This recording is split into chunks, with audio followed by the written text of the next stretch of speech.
ఈ సందర్భంగా ఘంటసాల గారి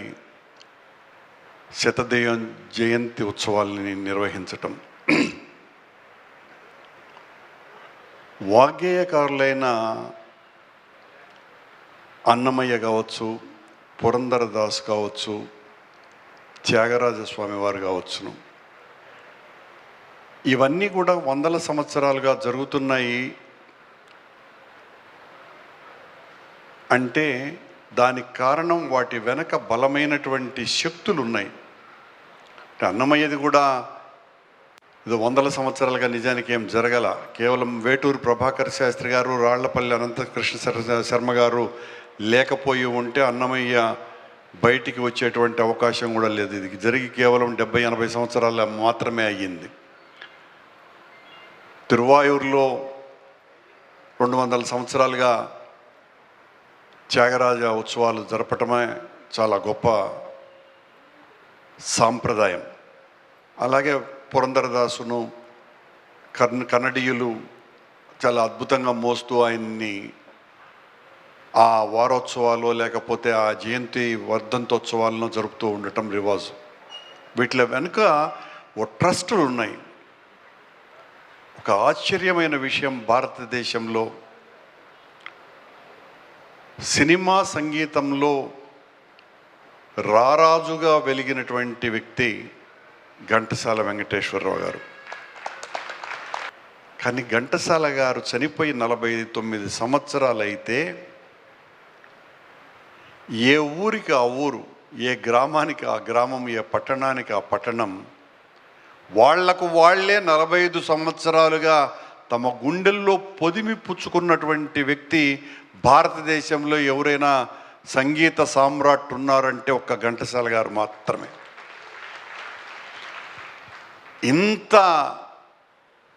దాన్ని అదృష్టమనాలనో ఇదేమనాలనో కూడా అర్థం కాదు.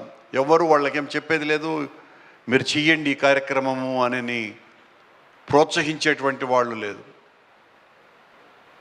అవసరాల కోసమని అనుయాయులుగా మారి కార్యక్రమాలు చేస్తూ ఉండటం మనకందరికీ తెలిసినటువంటి విషయమే. ఏ అవసరము కాదు.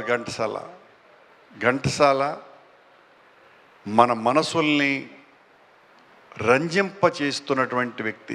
ఇంకా ఇప్పుడున్నటువంటి ఫాస్ట్ బీట్స్ కాలంలో కూడా ఘంటసాల గారి పట్ల ఇంత గొప్ప అభిమానాన్ని చాటుకుంటున్నారు అని అంటే ఇది ఘంటసాల గారికి ఉన్నటువంటి దైవ బలం తప్ప మరొకటి కానే కాదు. నాకు చాలా సంవత్సరాల నుంచి, 25 సంవత్సరాలుగా నేను అనుకుంటూనే ఉంటా, ఎందుకు మా ఘంటసాలలో ఎవ్వరూ ఏదో ఘంటసాల ట్రస్ట్ అన్నది ఏమి ఆంధ్ర రాష్ట్రంలో లేదు.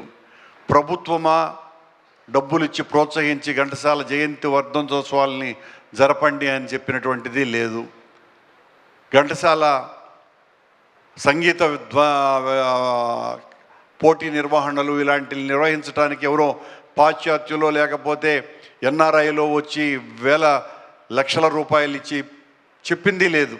ఎవరికి వాళ్ళు ప్రతి ఒక్కరు కూడా ఘంటసాల జయంతి ఉత్సవాలను వర్ధంతి ఉత్సవాలను జరపటం అన్నది అది ఎంత చెప్పినా కూడా తక్కువే.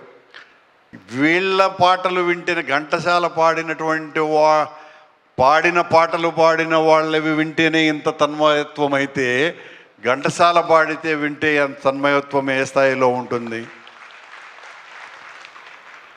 వెంకటేశ్వర స్వామి గర్భాలయానికి ముందర పాడిన ఏకైక గాయకుడు, ఆ అర్హత భగవంతుడు ఇచ్చింది కూడా ఒక ఘంటసాలకు మాత్రమే.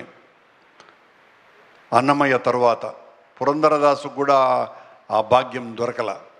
ఎవ్వరి అండ లేకపోయినా మరో 100-200 సంవత్సరాలైనా ఘంటసాల జయంతి వర్ధంతి ఉత్సవాలను ఆంధ్ర జాతి ప్రజలే అద్భుతంగా నిర్వహించుకోగలరు అనేటువంటి నమ్మకం, విశ్వాసం నాకున్నది.